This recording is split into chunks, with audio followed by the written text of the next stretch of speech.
Hello everybody, welcome to my channel, and today I'm going to be going over my top 10 favorite books I read in 2024 along with some honorable mentions.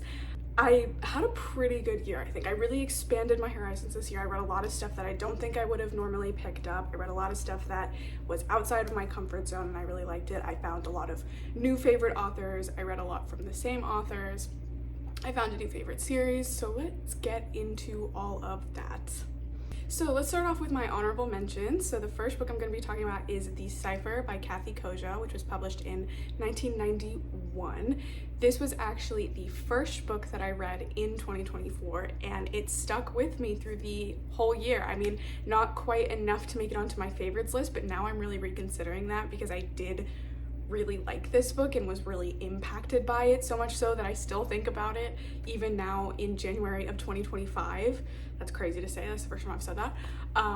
But The Cipher is this sci-fi kind of horror book about these two people in a really toxic relationship. They're also really toxic themselves, and they find a mysterious hole in the floor of their apartment's storage room, and they call it the fun hole, and it kind of bends reality and stuff like that. So one of the people in the relationship, Nakota, the woman, wants to like experiment with the fun hole and like put stuff in it and see what happens with it, and kind of gets involved with this cult of personality that springs up around the fun hole in like the art scene in their city, whereas the guy Nicholas just kind of wants to ignore the fun hole, pretend it doesn't exist, pretend nothing strange is going on, and just kind of, but he is so obsessed with Nakota that he also can't help be kind of drawn into it. And Nakota normally treats him very badly, but because of the fun hole is starting to kind of have to respect him, because if she wants to see what the fun hole does, she needs him. So it's like all about how their relationship dynamic and the power balance in their relationship gets kind of mixed up when this fun hole appears. I discovered this book through a recommendation by one of my favorite authors who will be appearing on this list later, so thank you for that.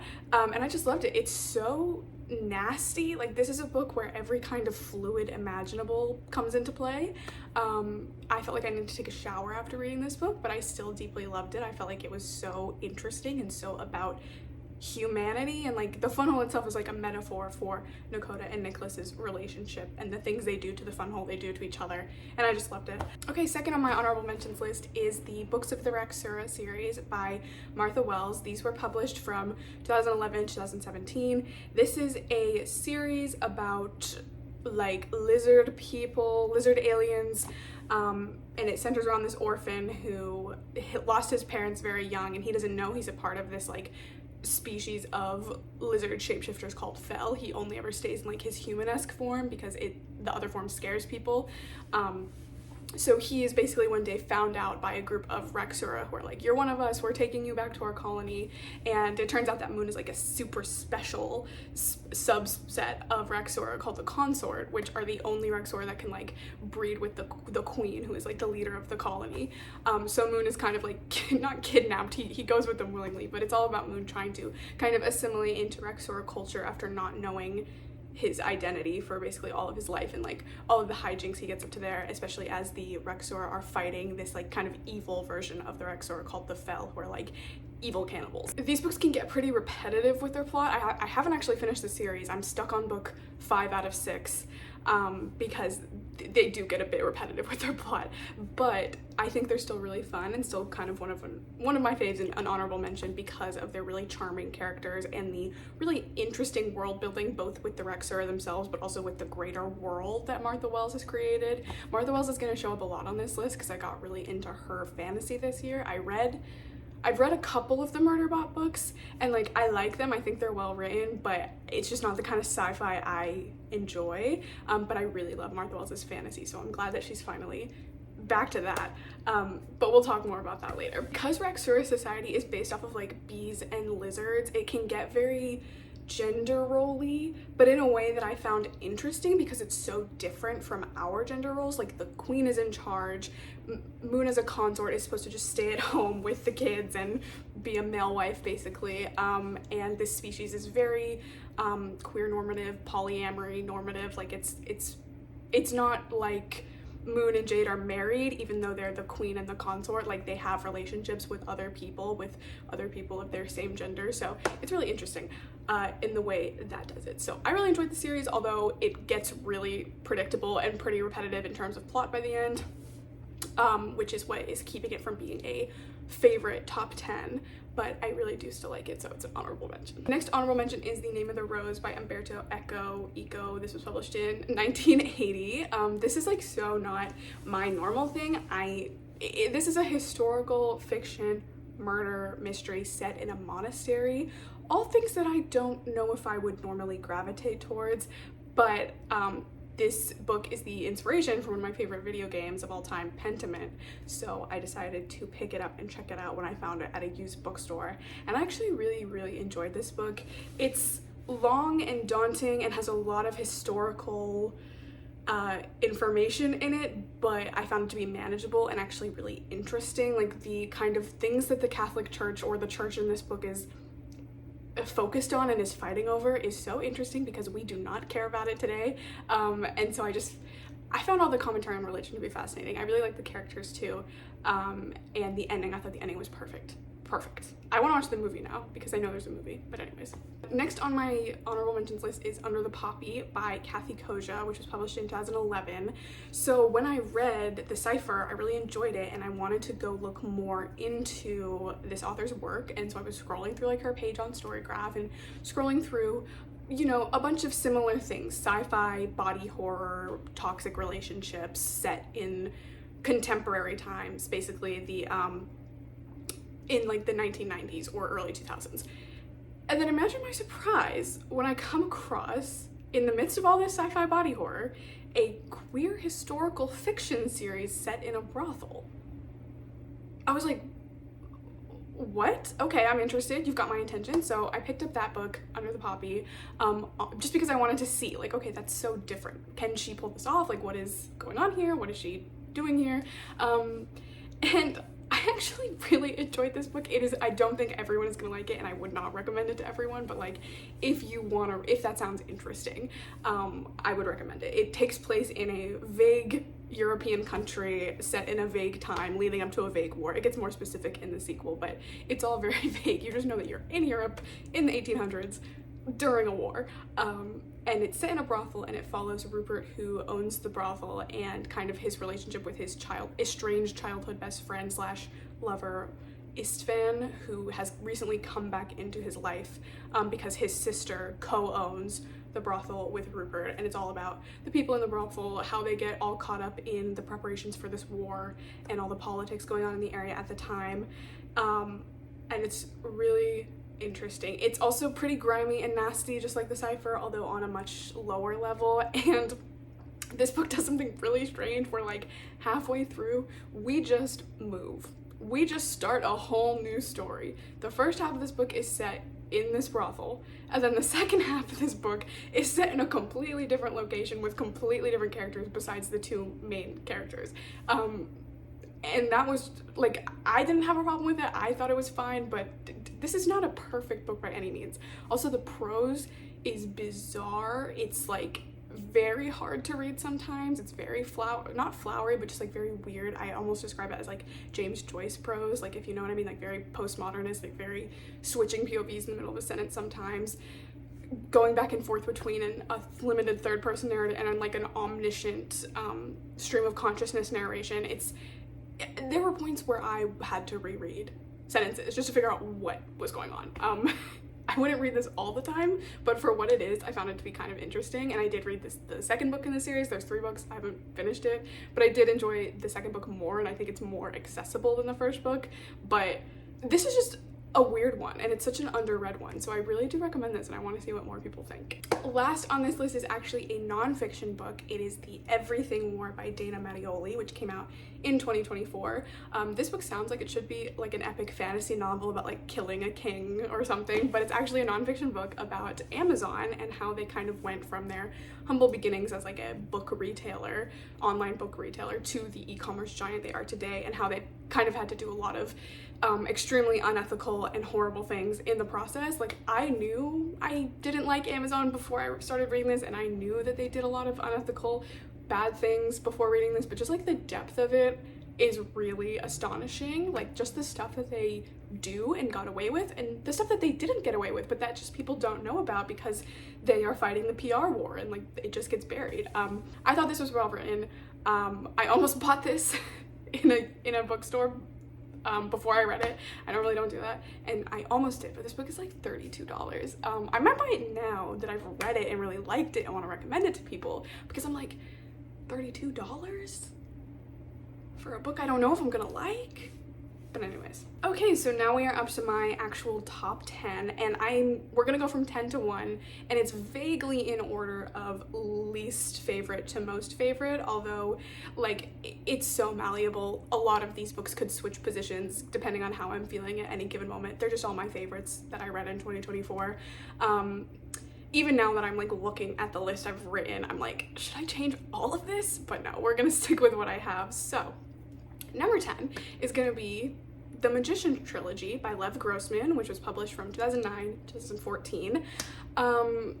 Yeah, the first one is a trilogy. There are series on this list because otherwise I just wouldn't be able to put any book on this list. It would just all be Robin Hobb. But anyways, we're getting ahead of ourselves. There's a show based off of these books, and that show was like a Tumblr darling in like 2014 to 2016. So I remember like seeing gift sets of this show and like vaguely knowing what it was about, but never watching it myself because quite honestly it always looked very cheesy, and I didn't want to watch it. I knew it was based off of books. I didn't see myself reading the books either because they have really mixed views online, usually negative reviews online.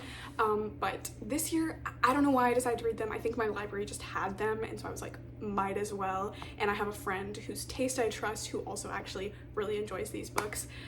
So I gave it a try. I expected to go into these books and find like a gritty, grimdark, nihilistic Harry Potter retelling, kind of something similar to A Deadly Education by Naomi Novik, which I did not like. I read that for a fantasy class and I did not like it. But I actually found that this series was a really empathetic and interesting discussion about what it is to be like a young adult with depression in a capitalist society. Like that's what these books are about. Magic is a metaphor for a lot of different things in these books, and sometimes it works and sometimes it doesn't. Sometimes it gets very muddled because it's doing so much metaphor, but I always found it to be very empathetic and very well written, mostly. There's one glaring omission, but these books revolve around Quentin Coldwater, a depressed young man who starts attending a magical school and realizes that the Narnia-esque fantasy series he read when he was younger is actually real, and he ends up going to that land as well. This is billed as like a dark Harry Potter, but it's 99% a dark Narnia, which I actually liked a lot more because I feel like Narnia is less satirized than Harry Potter, at least in this point in time. I'm sure when Narnia was popular it was satirized, but it was something a little bit different, and I really enjoyed it. And again, I always felt like it was very empathetic and very interesting in the way that it dealt with themes and its issues, even when I didn't agree with what it was saying about those issues, which would happen sometimes. But it also just has really great side characters. Elliot Wow is like one of the best characters of all time, and on a prose level I just really like Grossman's prose, so I want to read more stuff that he's written. But yeah, I'm here to tell you, don't be scared off by the mixed reviews that this series has online. I actually really enjoyed it. I think you just need to try it. If you have a high tolerance like me for depressed asshole male main characters, I think you will like it. Like, I think it all hinges on your ability to tolerate someone like Quentin, and like, I could do that. I felt more so protective over him and like sorry for him than I felt annoyed by him, but I definitely understand that people are going to read this and feel more annoyed by him than anything else, and that is probably what will stop you from really enjoying this series, because it hinges on you, like the author, having empathy for Quentin no matter how annoying he gets. So if you can't do that, and that's fine, that happens, he's annoying, then maybe it's not for you. But if you can, if you like reading about asshole male main characters, this one's for you. Number 9 is City of Bones by Martha Wells, which was published in 1995. Yep, we're seeing more Martha Wells, I told you, and this is not the last you'll see of her on this list. I tried not to put more than one book from an author on this list, but I just couldn't. I read a lot of Martha Wells this year, and I loved a lot of her old fantasy books. And a lot of her old fantasy books are standalones or standalone books of series. And City of Bones is a standalone. It is set in a kind of post-apocalyptic world where this calamity happened and boiled up all the oceans, and so now it's just a big desert, and there's only a few small cities in places that still have tiny access to water. And the only people that can live in the desert wastes are this genetically engineered group of humans called the Grossman, and they have like a really interesting matriarchal society. They have pouches so men and women can carry young, and it just leads to a really like interesting society. So the Grossman are the only people who can survive in the waste. They were made by the like ancient people who are all dead now. And this series is about a Grossman named Kathe who has fled from the Grossman homelands for reasons we learn about later, and is kind of barely scraping by in one of the major cities, participating in this like illegal ancient relic trade. He's basically like Indiana Jones. And the story is about how like one day a rich nobleman comes to Kathe and his partner and is like, hey, I need you to find me this relic, and how they get involved in a bunch of political stuff and magic stuff. City of Bones takes a really bizarre, almost Lovecraftian turn at the climax, which I really liked. It made it feel very unique and very interesting. I did not expect what happened in this book, which is always like something is also always awesome when that happens in fantasy, which so often can hinge on like these very predictable plots and tropes. So when something happens and I'm just like, wow, I did not expect that to happen, I always get excited, and that was something that happened to me with City of Bones. Kathe is also another really great protagonist from Martha Wells. She excels at protagonists. Murderbot is great. Moon from Raksura is great. I really loved Kathe. He's probably one of my favorite protagonists from her. He just has that like pathetic boy energy that I love. And I would have read like 10 books of Kathe and his gay adventures. I feel like this was supposed to be a series. It feels very much so like it's setting up series bait at the very end of this book, but I don't think it had high sales or high readership. Like, I mean, Cassandra Clare just like took the name for herself and no one cared because no one has read this book except me. That's a real shame because I think it's really great. I really love this book, and I think Tor just reprinted it like in 2023 or 2024, so there's a really nice new edition waiting for you in Barnes & Noble or wherever you order your books, so please go buy this book. I recommend it to fans of Dune. I mean, the only similarity is that they both have a desert in them, but it's kind of that same brand of like weird sci-fi fantasy about deserts and the people who can survive in them, so very tenuous connection, but if you like Dune, maybe pick up his City of Bones. Next is Xenogenesis by Octavia E. Butler. This is a trilogy published from 1987 to 1989. This is a series that is one of Butler's less read series, probably because it is bizarre. It centers around humanity destroying themselves in a nuclear civil war, and the kind of very few remnants of humanity, the survivors, being picked up by these aliens and put into stasis until the world can be fixed. Because the aliens want to then unleash humans back onto the earth so that they can like interbreed with them. Which is how their species like continues. They pick a species and then they kind of integrate that species into their own species. And the Oankali are like weird tentacle aliens, which I think is also a reason why this series is not one of her most read, because it is about tentacle aliens. So the first book in this series follows the first human that they wake up out of stasis. Her name is Lilith. And so Lilith spends the first half of this book trying to come to terms with her new reality, meeting the Oankali, kind of recovering from the almost like solitary confinement they had her in while they were waiting to see if she would be like a good fit for like bonding with them, and kind of bonding with one of the Oankali who becomes like her partner almost. And then the second half of the book is about the rest, like a bigger group of humans getting awoken, and kind of Lilith having to teach them what she has learned about the Oankali and about the like what their new lives on Earth will be like. And as you can tell, as you might be able to guess, most of humanity is not thrilled about the idea that they're going to go back to Earth and just be like broodmares for weird aliens. So they really don't like the Oankali, and they view Lilith as kind of like a traitor to humanity for being the person who is viewed as like selling them out and like siding with the Oankali, even though Lilith herself has really complicated feelings about them, and so do I. Like they are humanity's saviors and destroyers and colonizers and friends all at once. It is a really interesting dynamic. The Oankali are so likable at points. They are more likable than a lot of the humans, who are oftentimes very violent and aggressive and awful to Lilith and to each other. But every time you start to be like, I just want the Oankali to win, they do something so fucked up that you can't help but be like, no, they're horrible, get them away from here, because they just have such different ideas about consent and like bodily autonomy, because their society is so different. And it's just so interesting. This series has everything. It has mind-reading tentacle aliens, bisexuality, thruples, colonialism allegories, biblical allegories. For some reason, this series is heteronormative but not cisnormative, which I found so interesting for a series published in the 1980s. I could go on forever. This is a weird series, but I really enjoyed it. Next is The Secret History by Donna Tartt, published in 1992. Yeah, I'm a fake English major. I had never read this book before 2024. I just don't like dark academia. I don't like it. I hate reading about schools. I hate reading about school groups. But this is like the forefather for a reason. It's just a really good piece of literature, and I finally read it this year, and I actually really, really loved it.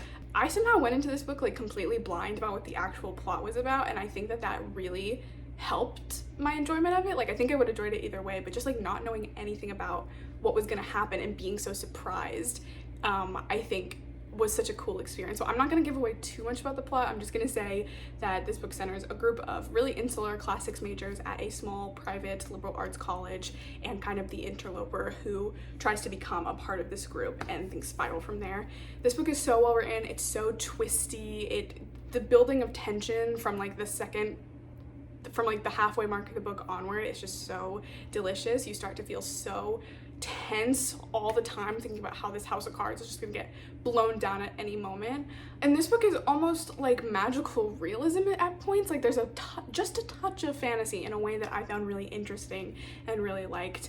I liked the ending itself, although I think I wanted a little bit more from it, because the book is set up with this framing narrative that Richard is like, the main character Richard is narrating this book to somebody, telling them about the events of the secret history and how they occurred and what happened. So it's like, and then that just kind of disappears at the end. And so I wanted to know a little bit more like why and how he was doing that and to who he was doing that. I didn't need anything super explicit, like him saying, and that's why I've written this letter confessing my crimes to you, my beloved wife. Like, I didn't need that, but I just needed like one more paragraph of like reflection on why he chose now to recall these events and think about them. And you don't really get that. But I liked the ending itself, and I think on reread I could like it a lot more. So, and then we have The Charioteer by Renault, published in 1953. I think in the US was published in 1959. I love a good gay classic. I love Brideshead Revisited. I love Morris. I love The Charioteer now. This is just a really solid classic, centering around a young soldier who has been discharged from the army after like hurting his leg, I think I'm remembering that right. Yeah, he's honorably discharged from the army because he can no longer fight. His foot is fucked up. And so it's about him recovering in like a hospital back in London, and how he befriends and kind of falls in love with one of the nurses there, who was like a conscientious objector. He refused to fight and got sent to the hospital to be a nurse to kind of make up for that. And so it's about him kind of forming a relationship with this nurse, while also reconnecting with his school best friend, who almost confessed to him on like the last day of class, and then they never saw each other again. So it's about this is the one book in which like the central plot is centered around a love triangle that I actually enjoyed. I felt like it was just so well done, and like I was rooting for kind of all of these characters. I couldn't decide who I wanted the main character to end up with, and I think that's purposeful. It also has a very ambiguous, almost bittersweet ending, so I think like no matter what you want to happen, you'll be satisfied, although you might end up being unsatisfied no matter what happens. But I like this. I really want to reread this, because this was one of those books that just like I really loved, but I think I need a reread to appreciate it fully. So yeah. Next on the list is Southern Reach by Jeff VanderMeer, published from 2014-2024. The Southern Reach series, it's no longer a trilogy, revolves around this like mysterious geographic anomaly called Area X, and the kind of government organization that has been set up to find out what is going on in Area X. It's all very mysterious. I read Annihilation, the first book in the series, in 2023, and then I just never continued with the series because I think it feels like a standalone in a way. Like, the main character's story is so finished at the end of that book, and I think a lot of people share the opinion that the first book is the best and the rest of them aren't worth reading. But then in 2024, I reread Annihilation and then continued on with the series, and I'm here to tell you those people are wrong. I loved the rest of this series. I don't know if I would say I loved it more than Annihilation, but just on a different level. I think Annihilation's strength is in how simple and elegant it is. It is a very simple story, and it is done so well because it is so simple. It hits that perfect balance of answers and mystery because there's just not an overarching story that needs to be solved. It's about the biologist and her story, and it is able to be done so well. Whereas the rest of the series really expands and is more plot focused about like the people at the government organization and kind of getting more answers about Area X and how it came to be in the first place. So it by nature is less elegant and more sprawling. And the second book I think is a lot of setup for the rest of the series, and so sometimes it can feel very, I don't know, I wouldn't say boring, but some of the setup really pays off and some of it doesn't. But I loved the rest of the books in the series. I loved, what is it called, Acceptance, so much. I cried so much at the end of that book. I think the rest of the books in this series add so much more complexity and so much more depth and so many more interesting characters than you would get if you just read Annihilation. So I really recommend the whole series. I recommend it because I love VanderMeer's prose, I love his world building, I love his characters. I just really recommend the series. Next is also a bit of an oddball. It is the Thomas Cromwell trilogy by Hilary Mantel, published from 2009 to 2020. I don't read historical fiction. I don't really like historical fiction, and I know some people are really fascinated with the Tudor period. Like, I mean, there's a show called The Tudors. It's a very bloody and interesting time period in English history, but it's just not my time period in English history. Like I said, I don't like historical fiction. If I'm gonna read something set in English history, I typically go a little later for the Elizabethans. That's my jam. I like Shakespeare. That being said, I loved this series. I just think Hilary Mantel's prose and the way she writes about this history is so wonderful and is such like a different side of it than we normally see. Normally I feel like Tudor history focuses on Anne Boleyn because she is this like tragic wronged figure. Like, she didn't deserve what happened to her, and it's kind of, the trial against her was a great spectacle. And Mantel's series revolves around Thomas Cromwell, who was this like banker who rose from nothing, from very humble origins, to become a really rich and influential man who had like the ear of the king. He was also instrumental in the rise and fall of the Boleyns and was responsible for King Henry turning from the Catholic Church to Protestantism / the Church of England, and he was one who basically confiscated the church's land and property in England and gave it to the crown, which made them enormously wealthy. Thomas Cromwell is often portrayed as like this villainous, scheming, evil advisor figure in fiction about this time period, and Mantel totally bucks that to present him instead as this like really rich, well-developed, complicated person who is really deeply loyal to the causes he serves and to his family, which I loved. I mean, he's obviously still very scheming and still very almost evil at times, but you always are in his head and somewhat sympathetic to him, which I enjoyed. Mantel also just doesn't treat Anne Boleyn as like either this like scheming harlot or innocent flower that Cromwell crushes under his boot. She is also like a powerhouse in her own right. She's very scheming herself. Cromwell and Anne Boleyn are similar figures. They both deeply crave power and respect and the king's love, and they are kind of butting heads to get that power and respect and love. And their dynamic going back and forth, the push and pull, the rise and fall, is so interesting. That's why I think the second book in this series is my favorite, because it's where we get the most of that, of them like kind of directly brawling, and I think the third book in this series really suffers from Anne not being in it because it's such an interesting dynamic that I think it's kind of weaker without it, although I still really enjoyed the last book in this series, so recommend. Number 3 on this list is The Death of the Necromancer by Martha Wells. Again, this was published in 1998. The Death of the Necromancer is a standalone in a series, the Illyrian series. It is a gaslamp fantasy, necromancy themed, Sherlock Holmes inspired murder mystery good time. Like, I just love this book. It is so fun, it's so interesting. It is about Nicholas, who is our Moriarty type figure. A lot of books with characters named Nicholas this year. don't know what that's about. This is about Nicholas, who is our Moriarty type figure, and how he has spent years building up this criminal mastermind alter ego for himself in order to pull off this revenge plot against the corrupt nobleman who framed his father for necromancy and got him arrested and executed. He has help from this like crew of people who have also been hurt by this nobleman, including Renault, who is a former soldier and gay best friend, basically. He is our Sebastian Moran, and also Madeline, who is Nicholas's lover. They get together before the events of the novel, and actress, so she spends a lot of the novel dressed up in fancy costumes going around spying on people. And she's kind of Irene Adler, as well as a mix of other Sherlockian women.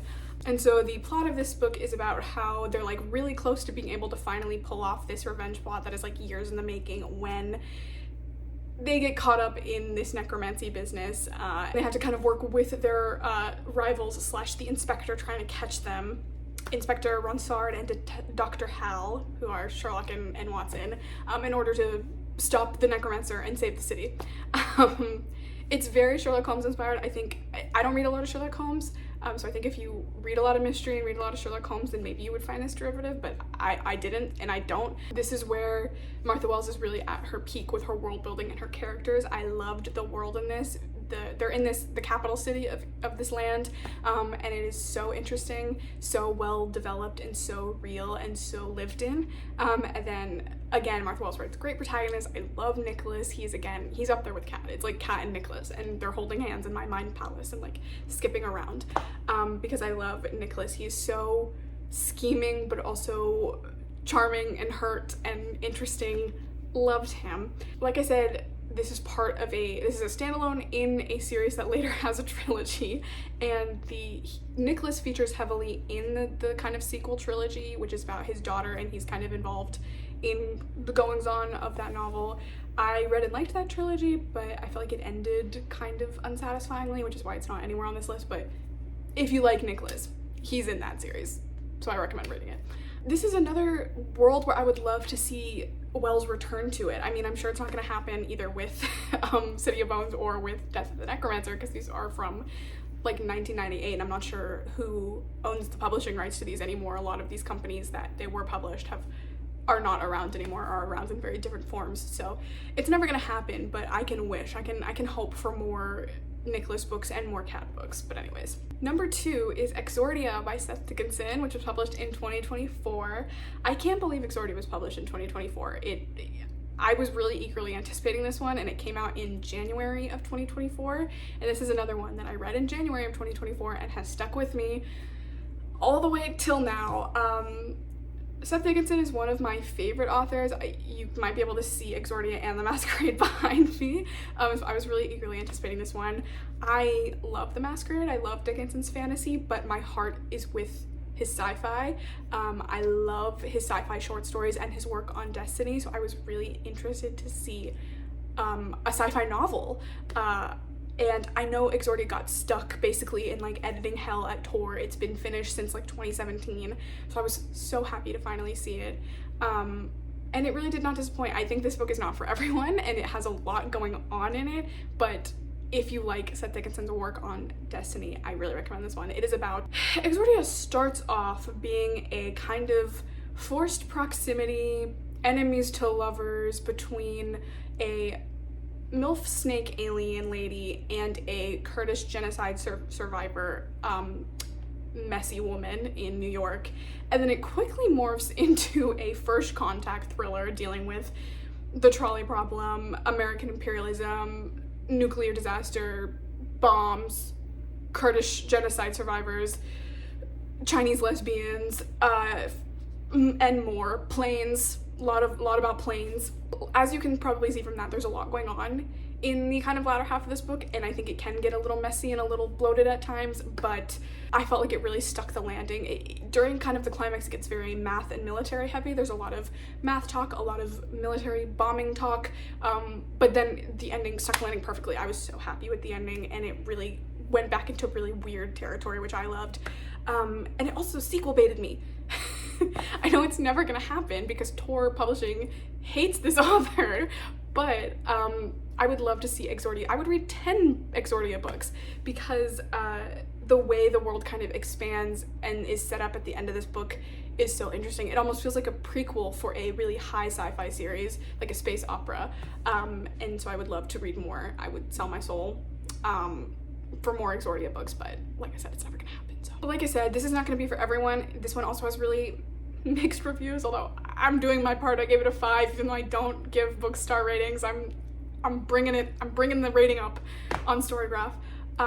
But I recommend this if you like weird sci-fi, if you like Seth Dickinson's work on Destiny, if you like Yoon-Ha Lee's Nine Fox Gambit, if you like the Southern Reach series, I would recommend Exordia. It is, if you enjoy first contact stories where the first contact is with a species that is so alien that even the mere act of communicating is harmful or can be harmful to humans, then I think you will like this one. So give it a try, please, for me. So here we are, number 1, my favorite book that I read in 2024. And guys, my favorite book that I read in 2024 is actually 16 books. It is the Realm of the Elderlings series by Robin Hobb, which was published from 1995 to 2017. What can I say? Technically, I only read 14 of the 16 books this year. I read the first 2 books in the series in December of 2023, but I really got into the series in May of 2024. And these books quickly became not just my favorite fantasy series that I read in 2024, but like one of my favorite fantasy series of all time. I really, really enjoyed this series. I can't explain it unless you've read it yourself. Like, it just implants like a worm in your brain and you can't stop until you've read all 16 books and experienced the highs and lows that Robin Hobb has to offer you. This book series is mainly following Fitzchivalry Farseer, who is a royal bastard who is kind of taken in by the royal family and trained to become an assassin for them. But he only does assassinating in probably like 2 books. I think he very quickly stops being an assassin because he's low-key not good at it and low-key sucks. But we follow Fitz from age 6 to age 60, so we follow him throughout a very large chunk of his life, even though there's like time skips between each books, but we follow him through a very large portion of his life and really see how he changes and how his relationship with this royal family changes over the course of his life, and how he kind of just keeps getting sucked into like prophecies and world-changing events, even though he just kind of wants to be left alone with his dog. And we take breaks. 2 of the series in this series are not about Fitz, they're about different characters in different parts of the world, so we get to see a lot of Hobb's world, and they're really good as well. I really like Live Ship. It is a kind of female-led series about like magical boats, and I think the themes of that one are really great as well. It's all about like essentially the patriarchy and bodily autonomy, and like it is very sexual assault heavy, but like in a thematic way, not in like a romanticized way. So be warned about that going in, but I do still think it's really worth reading and really excellently done. But the core of the series and its beating heart, and I think part of the reason why it just hooked onto me and wouldn't let go, is the relationship between Fitz and his kind of childhood best friend slash soulmate, the Fool, who is also a weird little guy. He's in all of these books, and he is kind of the I don't want to say catalyst because that has a very different meaning in the book, but together they cause a lot of problems and also are a lot of solutions to the events that unfold in this book. And the relationship between Fitz and the Fool is one of the most complicated, boundary crossing, devastating relationships to ever exist in a fantasy novel ever. And I just can't believe that this gold mine is hidden in this 16-book epic fantasy series from the 1990s. Like, no one's gonna believe me. No one's gonna believe me when I say the most romantic relationship between 2 people ever put to fiction is in Robin Hobb's Realm of the Elderlings. You're not gonna believe me when I say that, but please just trust me that it is devastating. Like, I cried my eyes out finishing this series, but in like a good way. In a way where I was like, I won. I got what I wanted in the end. One thing about this series that is so interesting is that I have so many criticisms while reading it and while reading like each individual book. You might be like, oh, the pacing's not good, or oh, the ending. Like, Robin Hobb's a serial ending fumbler. 90% of the book is so good, and then right at the very end you're like, what the hell is she doing with these characters? But looking back on the series as a whole, all I can think is like, wow, she stuck the landing. Not many authors can say that. Not many authors can say they have a complete 16-book fantasy epic and they stuck the landing. I know she's probably gonna come back to this world in the future, but Fitz's story is very much complete. And the way in which it's done, I finally was like, she got it. She got everything. And I was so pleased that while looking back on the series, even though I had so many complaints while reading, I'm like, wow, 5 stars. 5 stars to all of them. Give them all 5 stars and take them away from me. And I'll read them again in 10 years and have complaints again. And then I'll also get to the last book again and be like, wow, 5 stars. So yeah, this book series made me an insane person, and it's so hard to recommend to people in real life because they're like, I'm not reading a 16 book fantasy series from 1995, but I think I can recommend it to you people and you might be more willing to read it. Please let it into your heart. Please let Fitz and the Fool into your heart. Take them. So yeah, that is my top books of 2024, my top 10 and my honorable mentions. I started working at the library in 2024 in the latter half of this year, and that really made my reading spike up just because not only did I have access to just so many more books on the shelves and I could just pick them up when they weren't checked out and be like, okay, I guess I'll read this, like I've seen this around and I guess I'll read it, but also I've come across so many books just like that people return and then I'm like shelving and checking and I look at it, I'm like, I've never heard of this book ever, but it looks so interesting, let me give it a try, and it ends up either being, you know, bad, but at least I read something outside of my comfort zone, or really good and like one of my new favorites. So I'm really glad that happened to me, and I feel like it really just helped my reading so much. And yeah, so here's to another great reading year of 2025. I would love to hear your favorite book of 2024. If any of these books were also your favorite, if maybe any of these were your least favorite, that would be fun to hear. And I hope you get some great recommendations from this video and take them into 2025. So thank you. Bye.